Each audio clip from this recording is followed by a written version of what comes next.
Yes, once all the participants have verified your answers with your partners, you can even share your experience of the manifestation. How was your manifestation, and if you were able to manifest, how was your experience? Most importantly is all of your experience. How was your experience during the cow manifestation? Did you actually feel the lightness in you, and were you able to feel that you were able to feel your presence? You can all share your experience of the manifestation.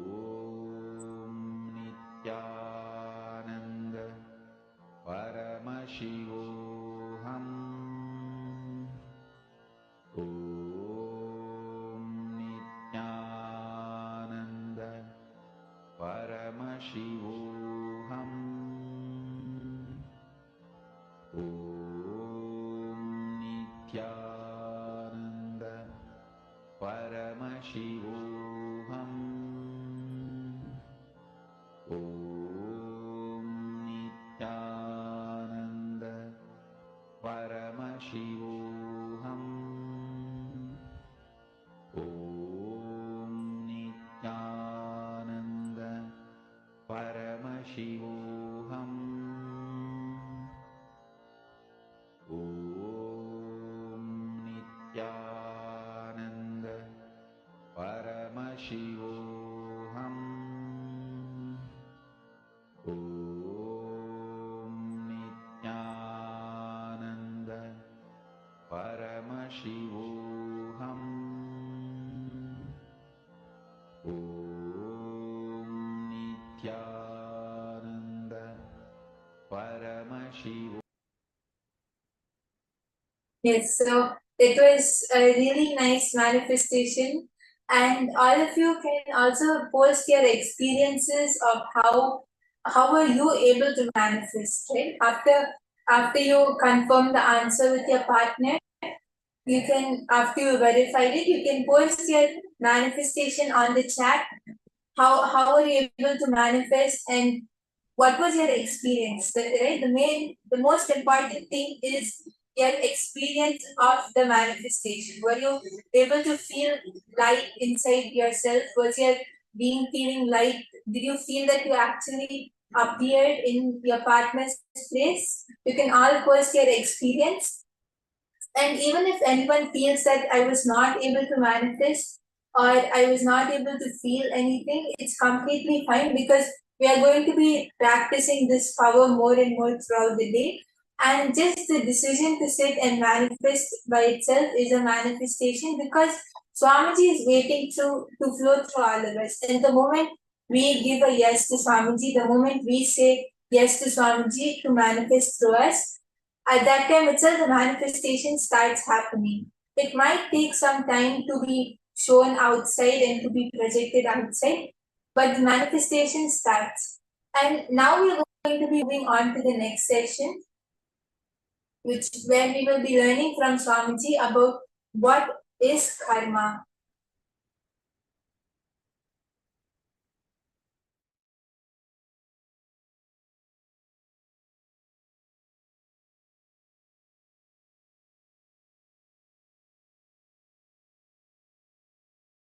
Any idea you have, thought current you have, thought pattern you have, which is not bringing health in you, is karma.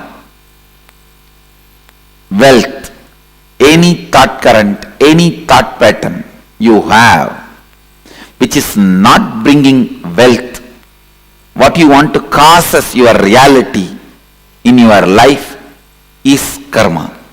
Anything which is not letting you cause your reality,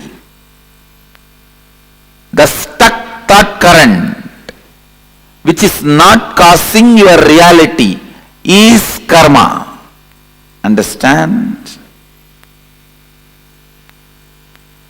It can be in the field of your relationships, in the field of your wants, in the field of your needs, in the field of your contentment, in the field of your completion, whatever may be the field, in any field, the thought current in which you are stuck, thought pattern in which you are stuck is karma. Listen,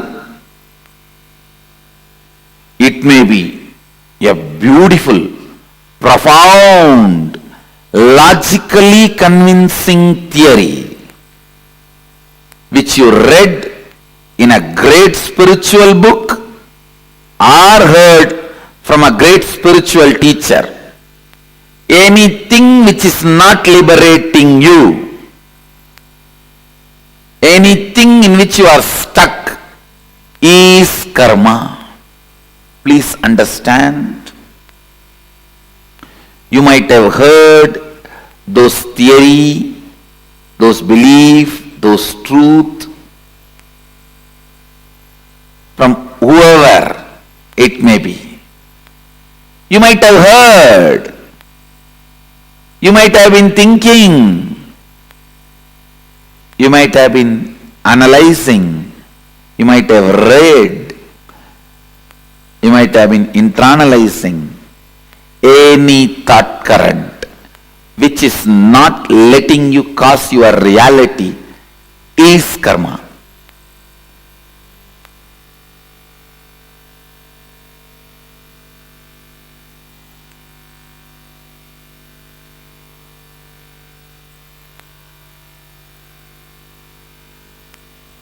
There may be tons of books you would have read on medicine, but if you are not out of disease, the thought pattern, thought current you built with all your knowledge is only karma.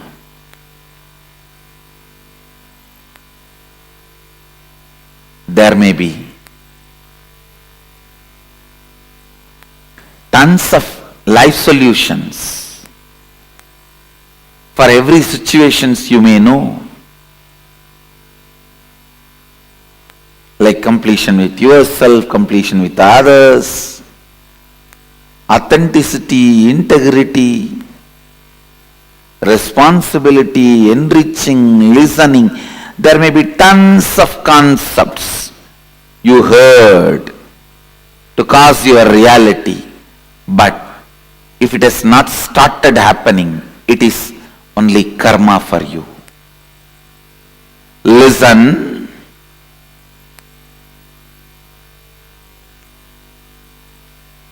It means still somewhere your logic is not opened up. Any thought current which makes you feel stuck, suffocating, caught, is karma. You may know about completion, incompletion, authenticity, integrity, responsibility, enriching, causing, living Advaita, everything. You might have heard all those concepts, enjoyed them logically, but if you are still stuck with some thought pattern which again and again brings you back to the same state, if you have not caused your reality, be very clear, all these thought trends and thought currents and definitions, everything is just karma for you.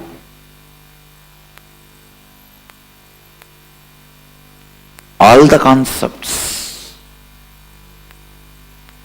So karma is not just one part of you. It is the whole net on which you are bound.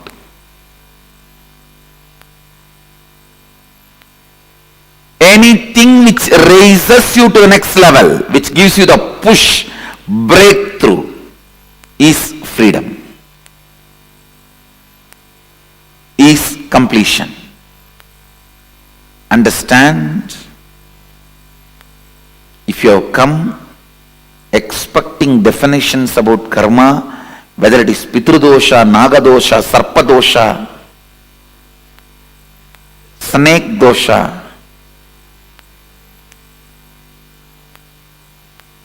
what is karma? You are wrong.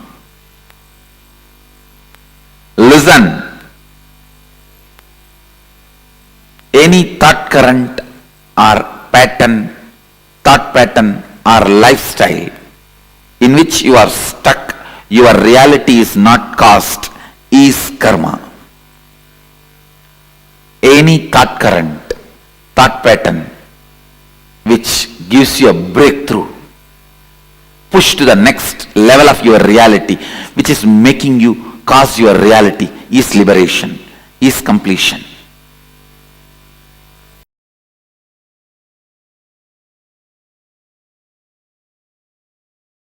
Understanding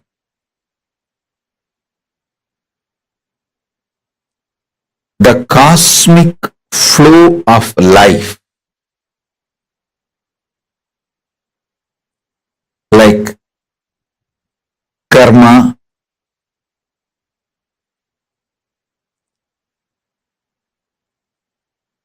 naturally takes its own course of life. Listen to every truth I am revealing. Understanding the natural flow of life means knowing people who harm you will get their karma back.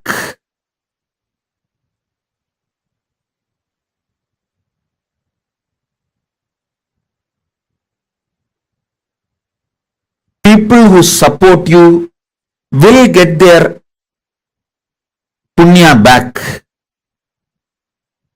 If you do something wrong, you get the karma. If you do something wrong but you raise your consciousness, you can save yourself from the karma coming back. Understanding these few basic principles takes away tiredness, boredom, decision fatigue from your head. Listen, decision fatigue is nothing but cherished revenge, frustration by coming to a conclusion, world is not fair.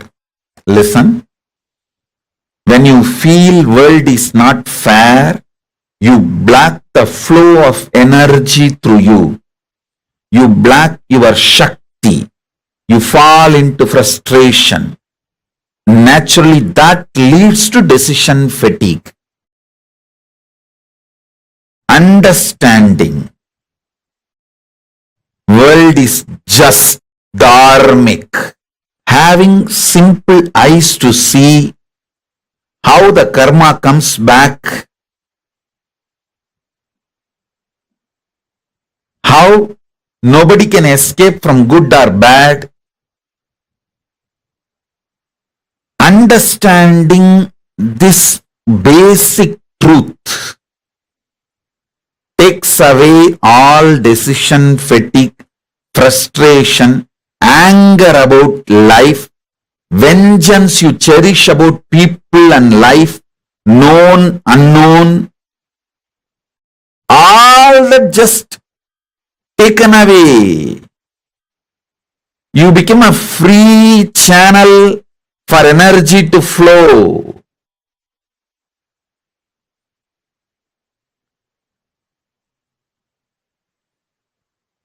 Listen.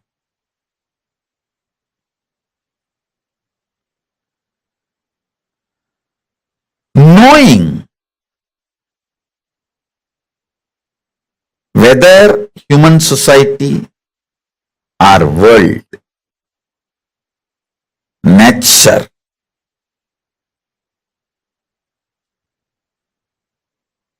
everything known and unknown flows as per dharma. I tell you guys, it is this clarity, just because of this clarity, karma naturally goes back to people. I don't initiate new karma. See, listen carefully.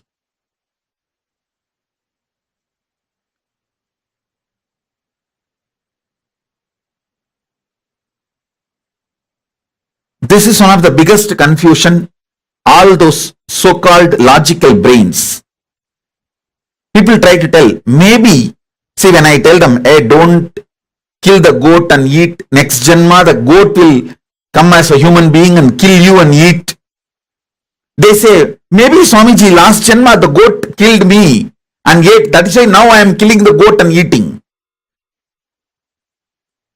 Stop initiating new karma.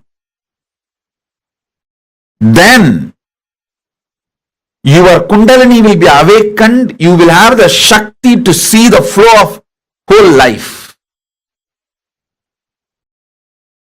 Stop this idiotic justification for initiating new karma. Listen carefully.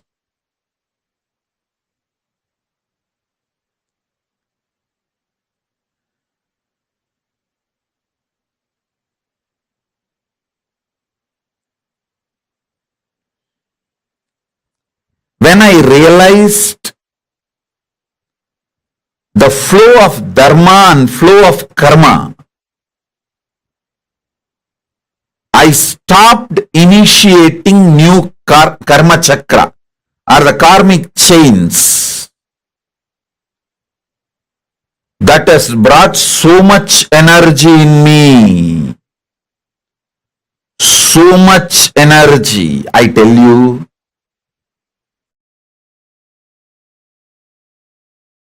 Every time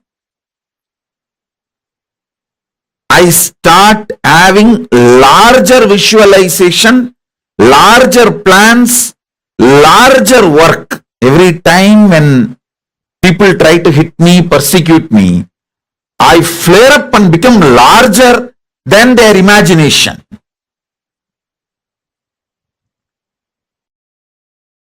Secret of my energy is knowing the karma flow and dharma flow. I just know you don't need to initiate anything to take revenge on people. Initiate, focus everything to protect you and creatively contributing. That's all. You protect yourself. For that you can do everything. And go on contributing creatively.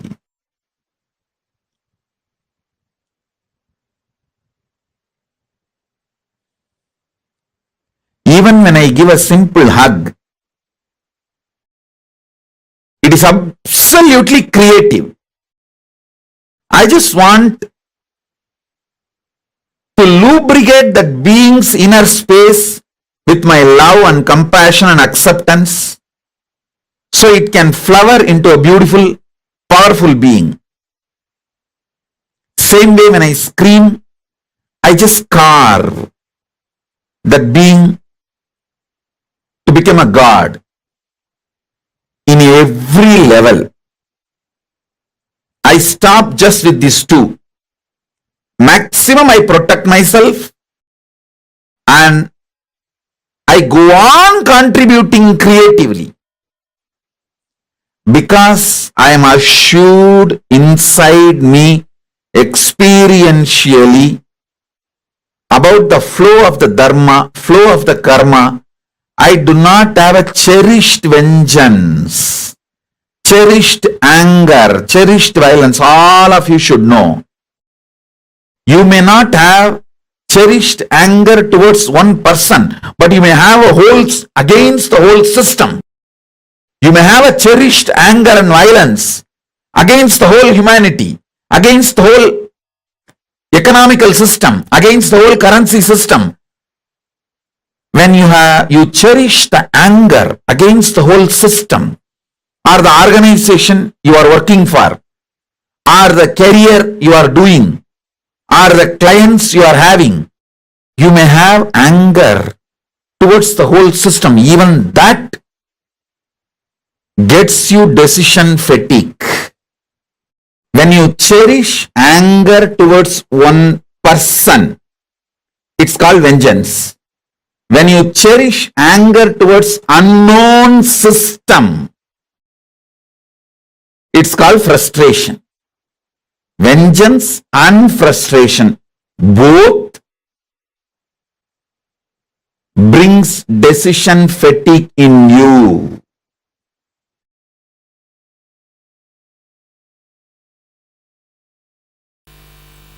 The thought pattern which you don't enjoy, which you already feel it is outdated, and which is constantly suffocating you, shrinking you, is sanjita karma.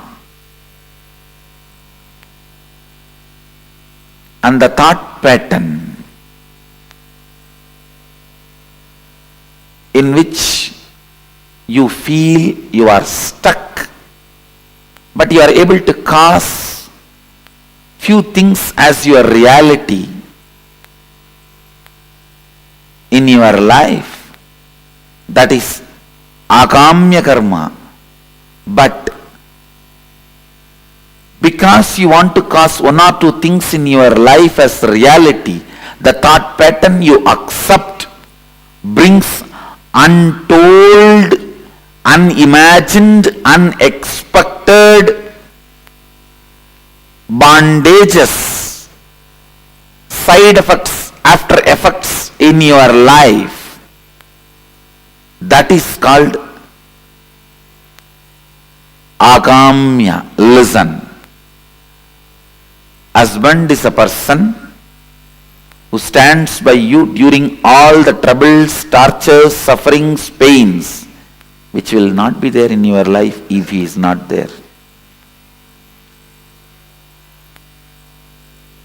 That is the definition of agamya karma.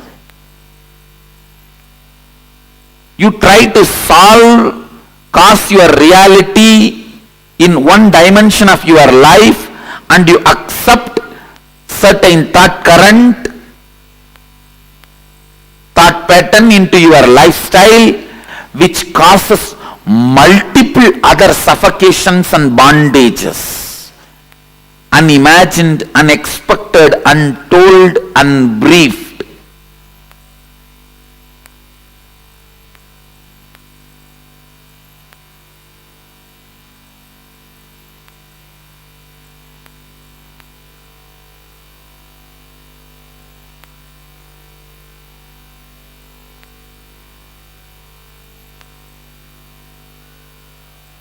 Understand?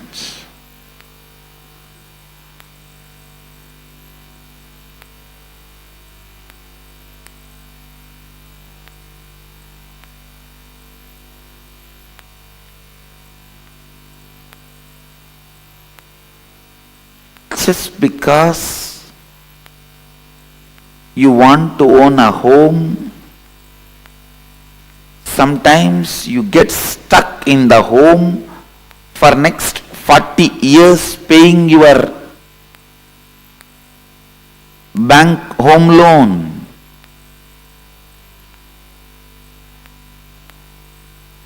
You want home. That's the reality you want to cause.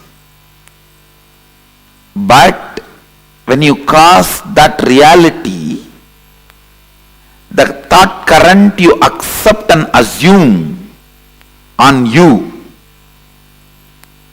the responsibility you bring upon you, can suffocate and bind you in unimagined, unexpected, untold, unseen multiple ways. This is the example for agamya. Prarabdha means not ready to allow either the outdated suffocating thought pattern or the thought pattern which causes your reality partially,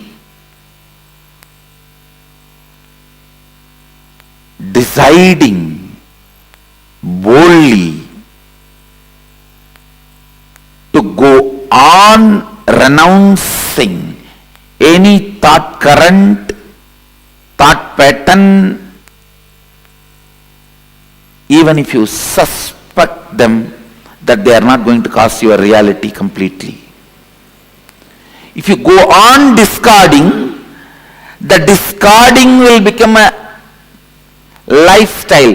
That discarding thought pattern, thought trend, thought current is prarabdha.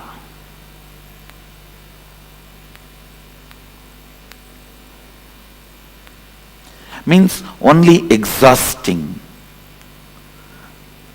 No more accumulation.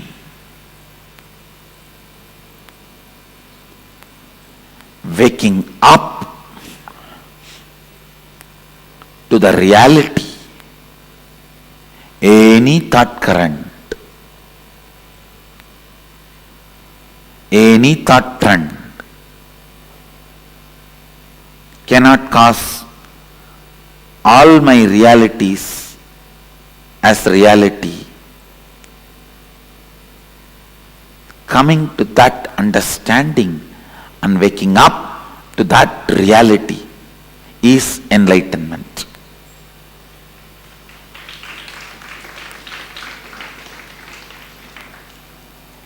Not ready to be stuck in any thought current is the liberated thinking current. Not ready to revere, honor any thought current is liberated thinking current. Not ready to honor, revere any thought current is completion. Not ready to honor, accept, revere any thought current is perpetual completion. Not ready to accept any thought current as a lifestyle is perpetual completion.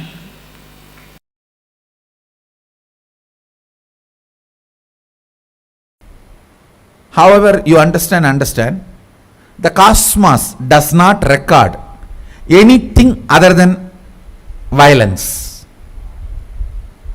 Means only if you cause pain, karma gets recorded. Other than violence, nothing is recorded as karma. For example, somebody goes and steals $2 billion from a multi-billionaire, and that fellow is loaded with trillions of dollars. He doesn't care. No time to punish him. Come on, let's earn more. He goes out. He doesn't bother. You don't get karma. And you go to a homeless guy and steal few pennies. That fellow rolls on the ground and cries. You get karma. Karma is not the quantity or quality of the action you performed.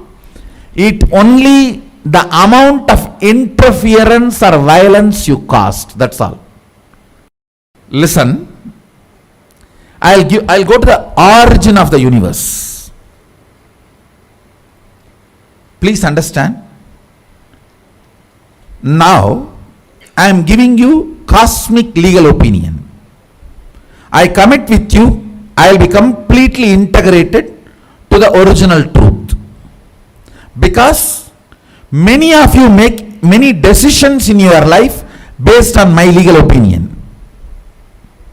With that responsibility I am talking to you. when this whole universe manifested, Mahadeva, Sadashiva, made only one sankalpa. Let me become many to celebrate me. Listen, it means the first principle is let us all coexist. That's all. The primary principle, let us all coexist. Other than the violence of breaking this, let us all coexist, nothing is considered as karma.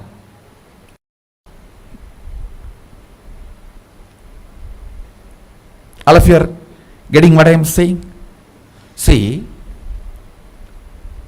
that infinity, when it decided to manifest as this universe and as all of us, only principle it declared is, let me become many to celebrate me. It means only one principle, let us all coexist, that's all. Only if you break that let us all coexist, karma comes. Other than that, nothing is a karma. Only thing recorded as a karma is violence, nothing else. All of you are getting what I am saying? For example, as I gave the example, that you take $1 billion and that fellow does not bother from whom you take, you don't get karma. You take 1 penny and that fellow rolls on the ground and cries, you get karma. Karma is only the suffering cost, nothing else. Good karma, the celebration cost, that's all. See, Mahadeva, he becomes many.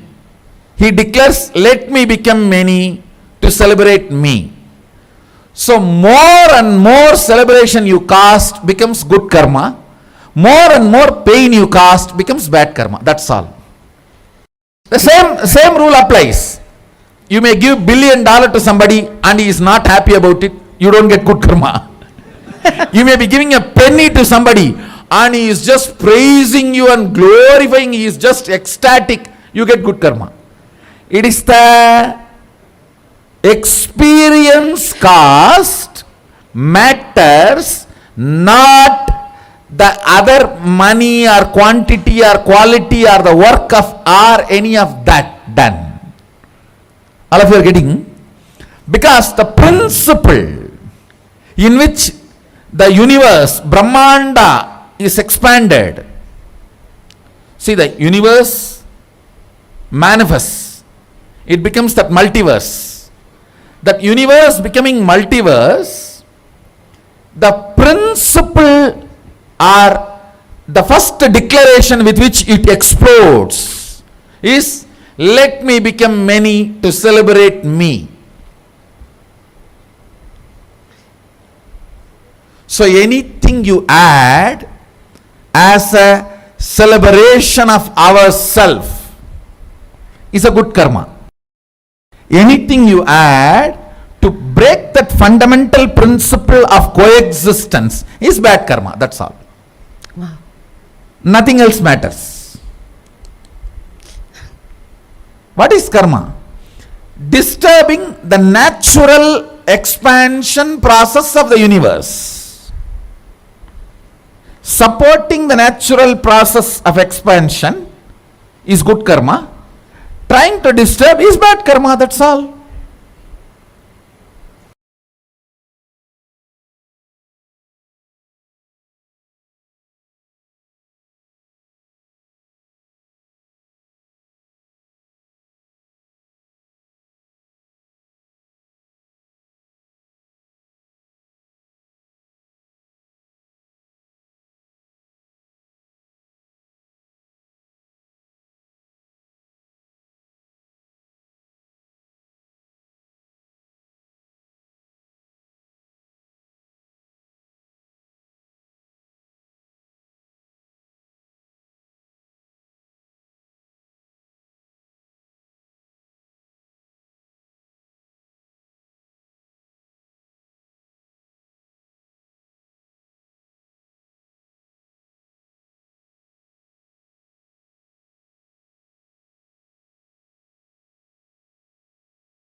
The very word karma has so many different misconceptions, misconstrued meanings today. But Swamiji has literally redefined what karma means to all of us, right? Can I request each of you to now to post what is karma according to you? Can I request each of you to post? Pavanaya, Zakmedaya, and Fabio Brunoaya, and Shantanu Mahamuniaya, Nithyanandam Shantanu Mahamuniaya, Akash Jaranamasaya, and Sanjay Oriaya, Sri Nitya Krishna Priyan, Satishwaranaya. Can I request each of you to post what is karma? What do you understand as karma? When we utter the word karma, based on what Swamiji revealed now, what do you understand as karma? Nityananda Ma Herlin Gomez. Come on, Ma Saroj, Ma Jnanalakshmi, Ma Donna, Ma Xiangxing, Ma Mahabhairava Jnana, Ma Dhanvantri Shaktini. There are so many of you I see. Ma Nitya Guru Prasadini. What is karma according to you? Ma Kathleen Lee, Ma Vas, Ma Irene Lemos. What is karma according to you? Okay, Ma Vimala has posted karma means causing violence to others. Okay. And Ma Vinuta Nagaraj, Ma Dhanvantri Shaktini. All forces that hold you back in reality is karma. Okay. Causing suffering, violence is karma. Okay. Bad karma is created when you cause suffering to others. Okay. Ma Istak has posted knowing the flow of dharma, the flow of karma. Stop initiating new karma like killing a goat to eat. I am assured inside me experientially about the flow of the dharma and karma. Okay. Come on, Ma Lavital, Ma Diana's beloved, every one of you, can you all post? See, because this is very, very important to understand what karma is. Beautiful. Ma Gian Lavital, you got the perfect definition. That is exactly what Swamiji said. See, many of you have posted that karma is getting stuck. Sorry, karma is violence. But that is a very limited understanding of what society defines it as. Listen very carefully. Anything that you are stuck in is a karma. Now, when we say karma, right, we typically think many of you have posted, I see that many of the messages say that you doing some actions of violence, right? Let's say if I go hit someone. Listen to this very carefully. It might be shocking, but it is true. The karma is not the action. The karma is the thought current that you take the action from. For example, let's say if there's a millionaire and $100 or $10,000 from the millionaire is being stolen, but the millionaire is not even bothered about it. The person who stole will not get the karma. Listen very carefully. It may sound very paradoxical, but this is the cosmic law revealed by Swamiji. The same thing, a person who has $100, a poor person, from him even $1 is stolen, but he suffers because of it. He feels like, oh God, where is that money? And he's searching for it. The person who stole that $1 will get karma. Here, from a millionaire, $10,000 are being stolen, but he is completely unaffected about it. The person who stole $10,000 does not get the karma. The same thing, a person who has $10,000 and from him you take $1, but he's suffering because of it, it causes you strong karmas. Listen, karma is not the action. Karma is the thought current which makes you take the action. Cosmos does not do video recording. Cosmos does not go by CCTV. It does not go by video recording. Cosmos runs by audio recording, which means what is running inside your inner space, the thought currents, the thought processes. This is a very important, all of us need to understand this one thing. Anything which you are stuck in causes karma inside of you. Are all of you understanding this? It is based on your karma. When we say, okay, like don't do something harmful, you will get karma will come back to you, which means the karma chakra you initiate, it causes a cycle reaction and it comes back to you.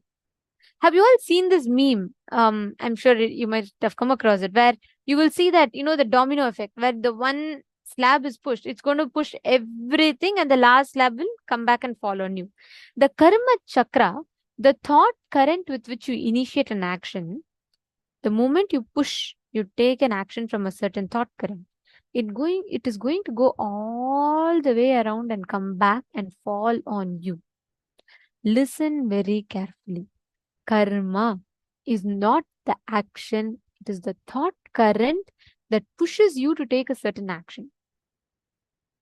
Now, the question here is, based on what are you defining your karma as? Are you going to explain? Are you going to still be stuck with understanding, oh, karma is just action. Let me do some good action in front of others and I'll get good karma. No. Let's say if you have a, if you have your relatives or friends coming over, and just to get a good name in front of them, you go and help them, you go and say, oh wow, it's very, you go and be very nice to them. But if your thought current is incompletion, it is not counted as good karma. Understand? What thought current you operate from. Even if you go and donate $1 million, but from the thought current of getting good name and fame, it is not a good karma for you. Listen to this very carefully. The thought current that we cherish is the most important one. This is what Swamiji has so beautifully revealed to us. My Vimala is asking a beautiful question. So she's saying, if there is incompletion in me and I suffer because of that, am I adding karma to myself? Very beautiful question. And the answer is yes. Because anywhere in life that you're stuck in, right? Why did Swamiji explain karma as anywhere where you're stuck, you're in karma? Because only incompletions can make you stuck. Only patterns will make you get stuck in life. And anywhere you're stuck in naturally is what? Is karma. So anywhere where you are stuck, any aspect in life that you are stuck, you are adding karma to yourself. Catching it, Ma Vimla? So all thought currents, thought processes, action items, anywhere in life, you want to do something, but you're not taking the step towards it, you feel stuck. That itself means the whole action is coming from incompletion, and that whole incompletion is happening in your inner space because of the thought current which you're stuck in.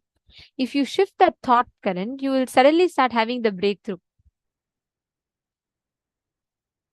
Catching it? Anyone else has any question? Now can I request each of you to define what is karma?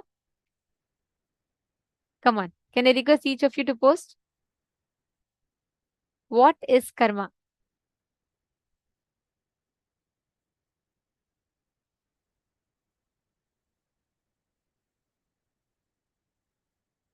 Karma is an action happening, even thought is karma. Okay, Shantanu Mahamuniyaya. Okay.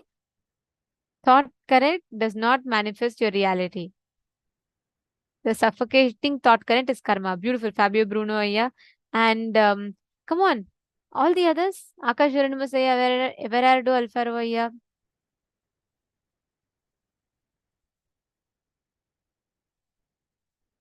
Everardo Alfaro Aya is asking, yesterday I heard a person say that if I have tried in not being good, it's incompletion. Any thought current in you which is not contributing to your inner image of you are Paramashiva is an incompletion in you. For example, if you think I am very smart, but I'm not as smart as Paramashiva, or even if you say I'm very intelligent, but I don't think I'm good enough or intelligent enough for a certain thing, is an incompletion. Anything, any identity in you other than the truth that you're Paramashiva is an incompletion. So all of that is an incompletion. Anything, see, whenever you have something stuck in life, right? All of this is always constantly having wherever you get stuck with. All those thought currents are from incompletion. Understanding? So karma is an incompletion, yes. Susan Davidson, that's right. Okay, karma is when you're stuck in a thought current. Karma is also an incompletion. Nice.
Yes, sorry for that. Okay, and then there's one more question from Ma Xiangying Zhao. So Ma Xiangying Zhao has asked, "Dear teacher, it's a bit unclear. One of my students, I recommended her to come to class, and after a few sessions, she was very angry and deleted me. The caregiver and the related personnel. Did I gain karma?" Okay, good question. See, Ma, like I said, the action does not. Okay, I'll give you an example. Ma Xiangying Zhao. Listen to this carefully. Let's say the child, a small child, is going to the fire. I want you to answer this question for me, okay? Ma Xiangying Zhao. Let's say a small child, it is thinking fire is something beautiful, so it is going to touch the fire, okay? The mother is telling, don't go to the fire, don't go next to the fire. The child is like, no, I will go, I want to go, I want to go. It is throwing a tantrum. The mother is saying, no, it will burn you, don't go. The child is still saying, no, I want to go. Now let's say the mother slaps the child and drags the child out of the room and locks him out of the room so that he doesn't go to the fire. Do you think the mother will get the karma of causing suffering in the child? What do you think? Ma Xiangying Zhao. Could you let me know the answer? All of you can answer. Do you all think the mother will get karma of causing suffering in the child? Because naturally when the mother hits, the child is going to cry. So what do you all think? Okay, Ma Dhanvantri Shakti is saying no. Why do you think no? Okay, Ma Swatli, why? All of you putting no? Okay, why? Ma Xiangying Zhao, could you also answer that question? Do you think the mother will get the karma? Okay, so some of you are saying no, her intention is good. Mom does it with good intention. Okay. Come on, Mahagovinda. And I request every one of you to actively post. This is an amazing session on karma. So if you all discuss it together, we all have the deeper understanding of it. And the very definition that Swamiji has redefined for karma will change our perspective of it. And it'll really change the way you are doing things. Okay, so Madhyami. So you're saying I'm not sure if this question will lead to mom gaining karma. Okay, listen very carefully. Why does the mom not get the karma here? Because, like I said, Swamiji was saying in this session, right? Cosmos does not have CCTV recording. Means Cosmos does not go by your action. Cosmos goes by your intention of that action. Here, if your intention is to enrich the other person, listen very carefully. Even if the other person may not understand, but if your intention was, let me give my best to the other person, you will only get good karma from that. You will not get bad karma. And one more thing here, in the same example, if the child is going through suffering, If that child is holding on to that suffering and having that suffering inside him, that karma will affect the mother, but because of the love of the mother, very soon when the child realizes and the completion happens, that karma does not affect the mother anymore. We need to know any suffering that we cause to anyone, consciously or unconsciously, like the other example that Swamiji was giving and Manityananda was telling, right? From a millionaire, even if you steal, let's say $10,000, $20,000, and let's say he has so much of money that he doesn't even bother about it, that will not give you karma. But the same thing, a person, a small person, a middle class person who has only $20,000, and you go and get $10 from him, you just steal $10. If he goes through immense suffering, it will be immense karma for you. Understand, the suffering that you cause, inflict upon others, comes back as karma to you as long as you hold on to that thought current. As long as you are there with the thought current from which you operated that particular action which caused suffering to the other person, you will get the karma back. The moment you are liberated from the thought current, that karma will no more come to you. See, listen very carefully. That is why the action you do does not matter. The thought current from which you do the action matters. The thought current, if your thought current is addressing, going from the space of yes, I want to enrich, be very clear, Mark Zhang Zhao, it causes auspiciousness only to you, not bad karma. Okay? So, okay, Ma Virupaksha is saying, but the intention to steal can't be good. Correct, Ma? The intention to steal, it is not just that, but the degree of the suffering that the other person goes through also affects the depth of the karma. See, the thought current from which you operate has its own ripple effects.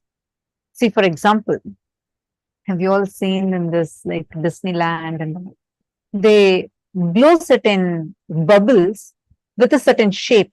So when the wand is in heart shape, it will create like heart shaped bubbles. If it's in circle shape, it will create circular bubbles. If it's like in an oval shape or sometimes like a flower shape, it will create different shaped bubbles. How the shape of the bubble wand, which they dip it and they, you blow from it, it creates certain shapes. How the shape of it determines the shape of the bubble, same way, the thought current you have determines the kind of karma situations you're attracting in your life. As long as, see, how many of you see your life is very repetitive? Like you have the same type of patterns, same type of sufferings. You go through the same type of incompletions inside you. How many of you have seen this? Who all has seen this? Tell me. Like what kind of a feeling you had 20 years back? Oh, I feel people just exclude me from things. Now, after 20 years, we're still having the same type of situations manifesting. How many of you see that? Understand? That is why, because it's the karmas constantly repeating, like it's like a stuck gramophone. It just goes on repeating, same thing goes on like again and again and again. But only as long as you are sitting with that thought current. The moment you're liberated from the thought current, no more. That particular karma can affect you. Virupaksha, you need to understand one thing. Our definition, the societal framework of good, bad, right and wrong is completely different from the cosmic law of good, bad, right or wrong. The way you experience, the framework with which you experience what is good, what is bad, what is right, what is wrong, is very different from what cosmos measures as good, bad, right or wrong. This very beautiful story that Swamiji explains this. So, once this story will help you understand deeper about karma. Okay, listen to this. Once a monk and a um, courtesan both were living opposite houses, right? So this monk was very austere. Like every morning he used to get up, he'd do the meditation and everything. Whereas a courtesan, she used to do her whole business is by selling a body. Now, this monk, every time he sees a man entering into that courtesan's house, he will feel very disgusted. He'll be like, "Oh, what must be happening there? How can someone be so cheap? How can someone, want to sell their body just for money?" So, whole day, even though he is meditating, this monk used to constantly think constantly about what is this courtesan doing? How can she be like this? How can she do such things? It's so cheap. Like that, he used to only be thinking about it. The same thing, on the other hand, the courtesan, though used to sell her body for money, she was very deeply devoted to Krishna. She used to pray to Krishna. She used to say, "Please liberate me from all this suffering and I want to just attain your feet." So this continues for quite some time. It so happens that one fine day, both the monk and the courtesan die on the same day. They both reach the gates of heaven, Svargaloka, and the Yamadharmaraja, he looks at the accounts of all their karmas. So he looks at courtesan's life and he looks at her karmas. He looks at the monk's life, he looks at his karmas, and then the monk is very, eagerly awaiting. He's like, surely she will go to hell, I will go to heaven. So he's waiting to be royally welcomed in heaven. Yamadharma looks at him and says that he gives the order that the monk shall be taken to hell, the woman, whoever was the prostitute, she will be taken to heaven. Then the monk was shocked. He said, no, wait. I think you must be mistaken. Do you know who she is? Yama says, yes. Then he says, do you know I'm a monk? Yama says, yes. Then he says, why? Why hell for me and heaven for her? Very beautifully, the answer is given to him. Yamadharmaraja says, look, by your body, you lived a very sincere life. You were very integrated as a monk. So look at your body. You left your body and came. Look at your body. So he sees planet Earth and his body is being worshipped by his devotees, and they're all putting it to the side and they're all taking care of it. On the other hand, the God says, this woman, on the other hand, abused her body. She sold her body for money. And look at her body. So then they see the planet Earth. There is nobody even to take care of her body. It's just like left there. And Yamadharma says, but by your mind, by your thought currents, always, even though you were in the body of a monk, your inner space was filled with only the visualization of what she is doing, and you never really focused on what your this purpose was. So you were always only having anger and hatred and all these different emotions in you. On the other hand, though this woman sold her body for money, her inner space was fixed on Krishna. So because of the thought current which they cherished, the monk got hell, the woman got heaven. The thought current, if we try to analyze cosmos's logic by our limited logic, we can never do it. It is just for us to understand the truth behind it.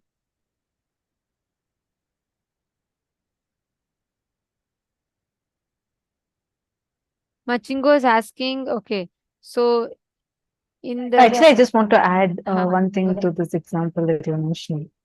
See, the one important thing we need to understand is the actions. When we say actions don't matter, you need to be very aware of the thought currents.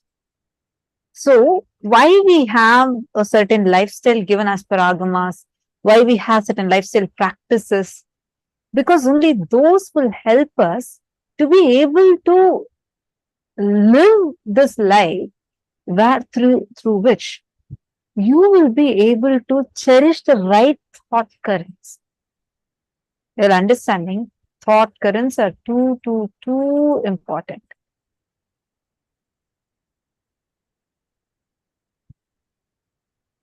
Okay, in North India, Machinko has posted a question saying, Nithyananda, some time ago in the news, there was a married woman in North India who rejected the love of a young boy. The boy committed suicide. Does the woman have the karma for his death? See, we can't say this without understanding. To know or answer this question, the first and foremost thing, we need to know a lot more about the situation, about them, before you can even come to a conclusion. It is, see, understand the formula and you can apply it. If you are stuck in a thought current, you are stuck with a karma. The karma will have its own effects, side effects, after effects, everything. Any suffering you cause to another person, that comes back to you as a karma. Atmahatya, suicide, is the worst sin. Suicide is not accepted anywhere in Sanatana Hindu Dharma. Any soul that commits suicide goes through the worst suffering. All the actions that we do, every action that we do in Sanatana Hindu Dharma, the core of it, everything only matters with what context you take that action from. What is the context of you taking that action? How? Why? Where? From which context you want to take that action? That is what matters. That intention of the action is what always counts. Understanding?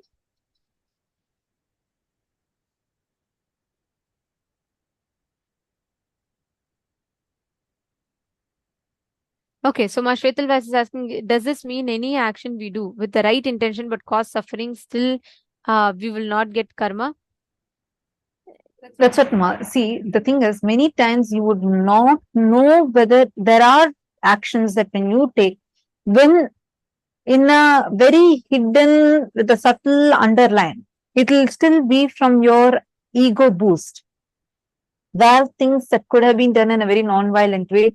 We tend to do it with a hint of violence in it, which hurts another person, which causes suffering in another person. So even when we say, I'm doing it only with a good intention, unless you look in deeply and analyze, literally do a postmortem of your inner space, look in. If a suffering is caused, definitely it will incur karma to you. Even if you call, what is good intention? What is good? What is bad? The idea something is good, something is bad, is very subjective. In some countries, eating meat is good, not eating meat is treated as not right. In some countries, eating meat is wrong and not eating meat is treated as right. In some countries, certain type of dressing is considered as good, and in a different country, that same thing is considered as, oh, this causes suffering to you for a woman. Understand, it is very subjective. Cosmos does not do video record. It does not see it doesn't have a video recording that's happening. It only does audio recording. So it sees the thought currents that you are having. The thought current, that is why it's too important. If something is causing suffering outside, be very clear. There is some hint of violence inside you. Look in.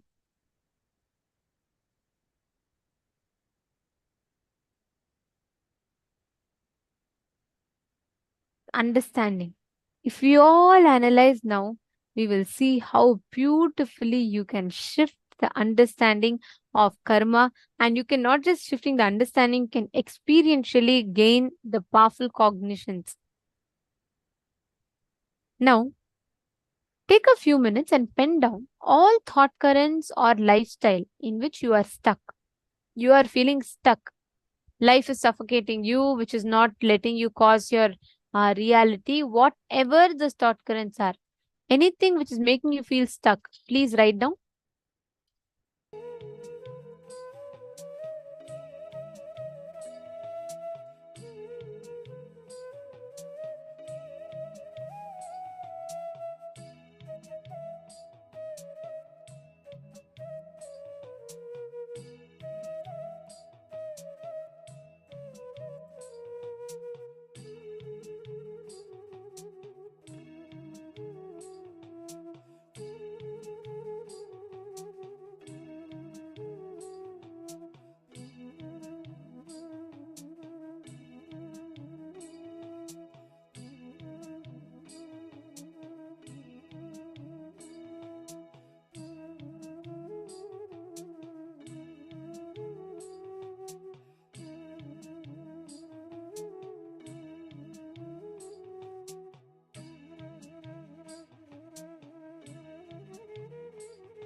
Now, decide to discard these thought currents, decide to make a decision from that space of oneness, intensely manifesting. With that same space, I request every one of you to connect to a partner and ask them to give you any one place for you to scan.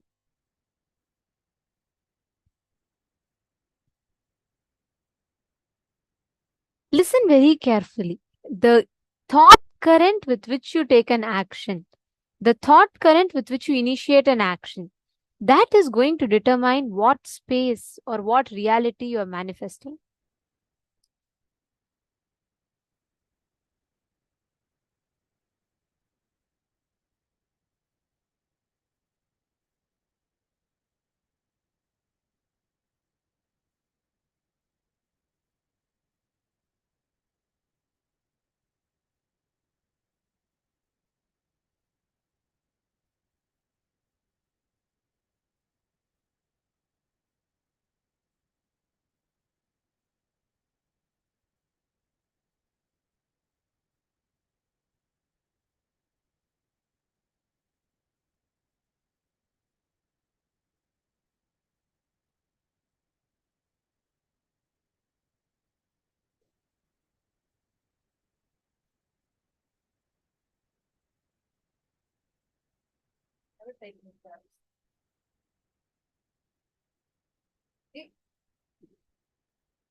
Paramashivoham.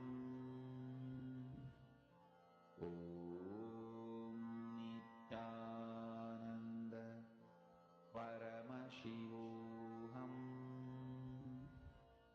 Om Nithyananda Paramashivoham.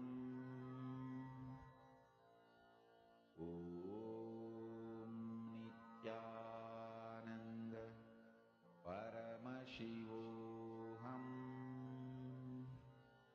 Om Nithyananda Paramashivoham. Om Nithyananda Paramashivoham. Om Nithyananda Paramashivoham. Om Nithyananda Paramashivoham. Om Nithyananda Paramashivoham.